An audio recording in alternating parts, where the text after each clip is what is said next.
Animal. Sí, el feto toma la forma del renacuajo y eso está completamente demostrado. Y por último asume la figura humana. Las 4 fases son una mineral, otra vegetal, otra animal y otra humana, pero ¿se ha visto hasta ahora un mono por ahí? ¿A qué médico le consta, a qué científico, haber visto alguna vez la fase de antropoide?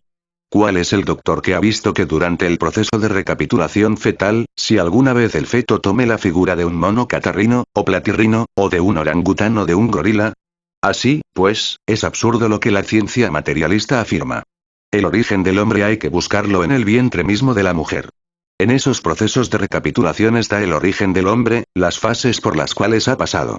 Tampoco ha aparecido un tiburón entre el vientre de la madre. ¿Dónde está? ¿Cuál es? El lemúrido, aquel animalillo que antes se mencionara y por el cual se apasionó el mismísimo Haeckel, ¿dónde está? ¿En qué fase del embarazo aparece? ¿Por qué quieren esos señores salirse de lo correcto? ¿Por qué no buscan el origen del ser humano dentro del mismo ser humano? ¿Por qué andan buscándolo afuera?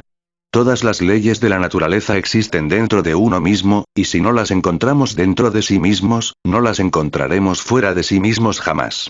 Mas hemos llegado a un punto muy delicado y bastante difícil. Que fuimos piedras, que fuimos planta, que fuimos animales, hombre, está bien, aceptado, pero ¿cuándo? ¿Cómo? ¿Qué causas primarias o secundarias gobernaron todos estos procesos? Tridimensional enigmas. ¿De Euclides podrían todo aclararse acaso estos enigmas?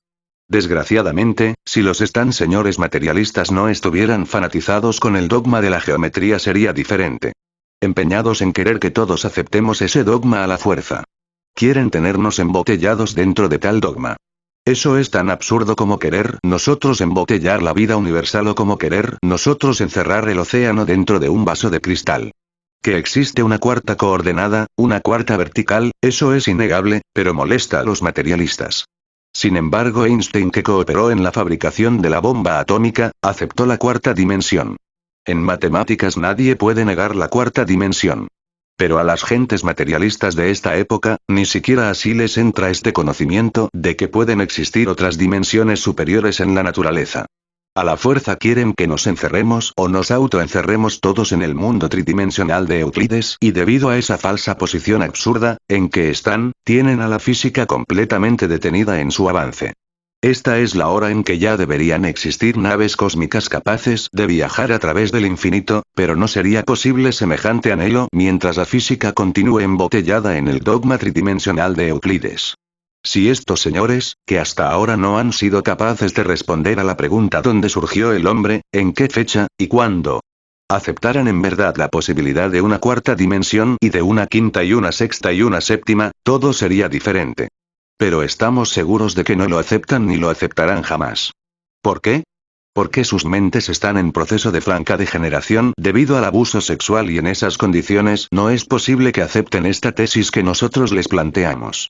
Tendrían que empezar ellos por regenerar el cerebro antes de que aceptaran nuestros postulados gnósticos. Piedra, planta, animal, hombre, he ahí la base misma de una antropología seria. Pensemos en la forma anterior al estado humano, en nuestros legítimos antecesores. Incuestionablemente nos encontraríamos con la vida animal en la naturaleza, pero ubicada en una cuarta dimensión, chocante esto para el materialismo. Sin embargo, son los mismos materialistas quienes se reían de Pasteur y de sus teorías, quienes se mofaban de él cuando desinfectaba los instrumentos de cirugía.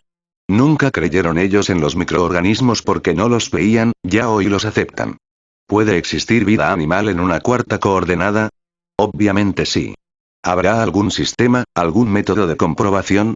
Claro está que sí, pero sistemas muy diferentes a los de una ciencia materialista que se encuentra en estado retardatario. ¿Quién tiene esos procesos y sistemas? Nosotros los tenemos, y con mucho gusto los enseñamos a quienes de verdad quieren investigar en el terreno de la ciencia pura. ¿Hubo vida animal pues en la cuarta coordenada? Es obvio que la hubo.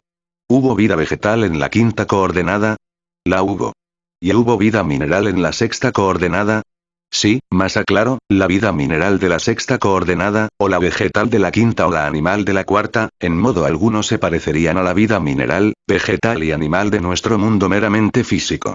Que más tarde se condensó esa vida mineral, vegetal y animal aquí, en este globo de materia tridimensional, no lo negamos. Pero eso fue a través del curso de millonadas de años. ¿Cómo podríamos nosotros definir en alguna forma los procesos evolutivos, desde el mineral hasta el hombre? No sería posible si nosotros elimináramos de la naturaleza la cuestión esa planteada por Leibniz. Me refiero a las mónadas, principios inteligentes de la naturaleza, las mónadas ojivas.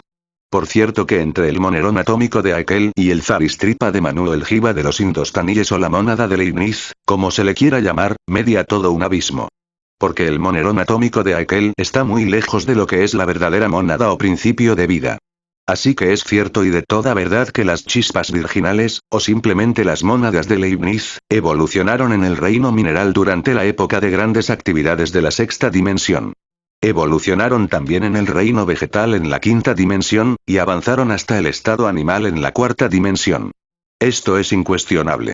Estas dimensiones de la naturaleza no está tarde el día en que puedan ser vistas a través de aparatos delicadísimos de óptica. Pero mientras llegue ese día, podemos estar seguros nosotros, los antropólogos gnósticos, que tendremos que soportar la misma burla que soportó Pasteur cuando hablaba de sus microbios. Mas un día estas dimensiones serán perceptibles por medio de la óptica y entonces la burla terminará. Por de pronto, como les decía a ustedes, se intentan experimentos para transformar las ondas sonoras en imágenes. Cuando esto sea, se podrán ver todos los procesos evolutivos e involutivos de la naturaleza. Y entonces el anticristo de la falsa ciencia quedará desnudo ante el veredicto solemne de la conciencia pública. En cuanto al organismo humano, ¿no ven ustedes que en principio es invisible? A simple vista no se ve un zoospermo y un óvulo cuando comienzan el proceso de concepción, cuando comienza a formarse la célula germinal. ¿Quién podría suponer que de un zoospermo y una célula fertilizante pueda salir una criatura? ¿Y se ve a simple vista acaso? Se sabe que existe por el microscopio, eso es obvio. Así que vamos concretando en hechos, las mónadas que pasaron por el reino mineral en la sexta dimensión son las mismas que pasaron por el reino vegetal en la quinta y por el reino animal en la cuarta. Y precisamente fue al final de la cuarta cuando apareció cierta criatura similar al antropoide, mas no antropoide, no un gorila, no un chimpancé ni algo por el estilo. Al acercarse la época de actividad para el mundo tridimensional de Euclides, tal forma sufrió algunos cambios, algunas metamorfosis, lo mismo que las sufriera el planeta Tierra, y cristalizó al fin en figura humana.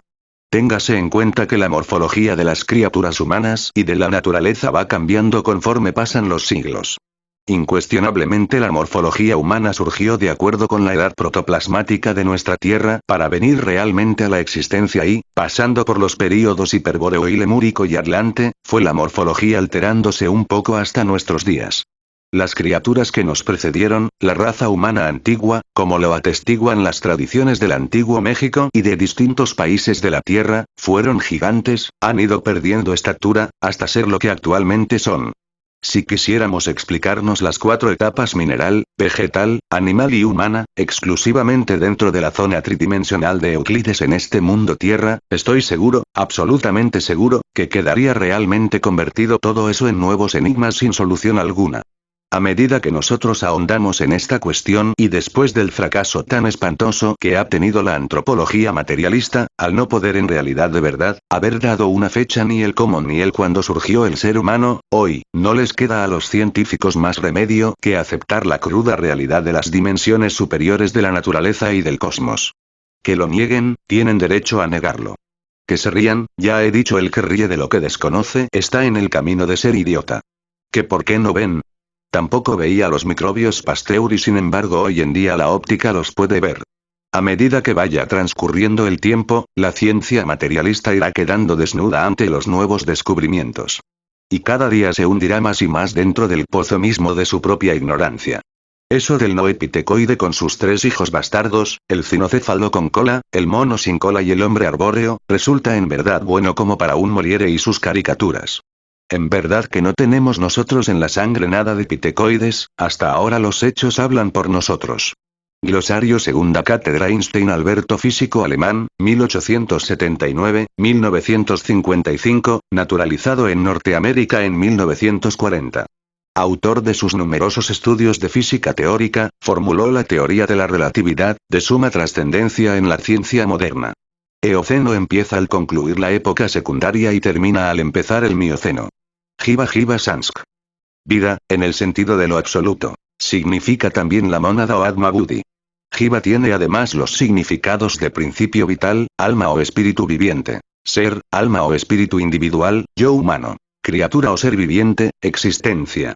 Al fin de una palabra compuesta, significa vivo, viviente, vivificador. Leibniz Godofredo Guillermo, célebre filósofo, matemático, físico, historiador, jurisconsulto, teólogo, filósofo alemán nacido en Leipzig, el 6 de julio de 1646. Muerto en Hannover el 14 de noviembre, desarrolla su filosofía. Man, un hombre de 14 personajes heroicos de la India, cada uno de los cuales es jefe y principio de un espacio de tiempo al cabo del cual experimenta el mundo una destrucción momentánea. El primero de estos, padre del género humano, ha escrito el famoso código llamado Manavadnyaya Sastya. En dicho código, dividido en 12 libros, se trata del derecho público y privado y de los mandamientos de Dios. Mesozoica, período geológico que duró aproximadamente desde hace 190 millones hasta hace 70 millones de años. Se le conoce como la era de los grandes reptiles. Monada, cada uno de los seres invisibles en que se descompone el mundo, según el sistema de Leibniz, el cual, para explicar aquel, le supone compuesto de seres indivisibles, todos representativos del mismo universo de que forman parte, aunque con representación adecuada a su categoría, y desenvolviéndose en una serie inmensa desde el orden ínfimo hasta lo infinito. De 1716. En su nuevo tratado sobre el entendimiento humano, la teodicea y la monadología ontogenia estudia el desarrollo de cada ser viviente desde su primera célula generadora hasta su estado adulto. Para aquel, la ontogenia es la repetición abreviada de la filogenia, o sea de la historia de la estirpe, a lo que denominó la ley fundamental biogenética. Placenta, órgano muy rico en vasos sanguíneos de los embriones de los mamíferos placentales, por los cuales se posibilita la nutrición y respiración del embrión mediante que aquellos vasos sanguíneos se ponen en contacto íntimo con lo del útero materno matriz. El embrión está unido a la placenta por el cordón umbilical. La formación de la placenta se inicia en el cordón, y está en relación con la alantoides. La serosa produce papilas ramificadas en que entran vasos sanguíneos. Cuando las papilas crecen en una región redondeada, se origina la placenta discoidal, como sucede en el género humano, insectívoros, prosimios, monos, quirópteros y roedores. En varios monos se forman dos discos, placenta bidiscoidal. Tercera cátedra: ha llegado la hora de hacer ciertos análisis en relación con el hombre. Ciertamente, y en nombre de la verdad, la antropología meramente materialista nada sabe sobre lo que es el origen del hombre. Ya en pasadas cátedras hicimos nosotros algunos análisis someros y ahora vamos a ahondar algo más en esta cuestión. Pensemos por un momento en los tiempos mesozoicos de nuestro mundo, en la era de los reptiles. Entonces en verdad existía el hombre. Claro, esto lo niega la antropología materialista. En verdad que la antropología meramente profana desconoce el origen real del ser humano. Quiere la antropología materialista que el hombre no exista antes de la era cuaternaria, se le niega la posibilidad de haber existido durante el período cenozoico, lo cual resulta en el fondo manifiestamente absurdo. Sin embargo, hay cosas que lo dejan a uno pensando, y es lo siguiente: ¿por qué ciertas especies, como el plesiosauro y el pterodáctilo, pudieron sobrevivir durante tanto tiempo y al fin murieron, quedando hoy nada más que sus restos en algunos museos? Sin embargo, el hombre, a pesar de que esas especies fallecieron, de que se extinguieron sobre la faz de la Tierra, todavía sigue existiendo. ¿Por qué se extinguieron las especies del período Mesoceno, de la época mesozoica? ¿Y cómo es que los seres humanos no se hayan extinguido? Tantas especies desaparecieron y los seres humanos continúan vivos. ¿Cómo es eso? ¿Qué explicación podría dar la ciencia materialista? No dan ninguna. Obviamente la especie humana debería haber desaparecido. Si desaparecieron sus contemporáneos de la época cuaternaria y de la terciaria, pues también deberían haber desaparecido los seres humanos de la faz de la Tierra, pero continúan. Esto nos permite inferir la existencia del ser humano mucho antes de la época cuaternaria, y aún más, mucho antes de la época de los reptiles o de la edad carbonífera. Hay derecho a alegar la existencia de los seres humanos en tiempos que están más allá del período mesozoico. Tal derecho nos lo confiere precisamente el hecho concreto, repito, de que todas las especies de la época terciaria y cuaternaria hayan desaparecido y que sin embargo, su contemporáneo, el hombre, continúe todavía existiendo. Si las otras especies desaparecieron, por inducción debemos decir que al no haber desaparecido el animal intelectual llamado hombre, tuvo que haber existido más allá de la época mesozoica y de la época carbonífera. Lo están demostrando los hechos. Y hechos son hechos y ante los hechos tenemos nosotros que rendirnos. Una cosa es terriblemente cierta. La Biblia nos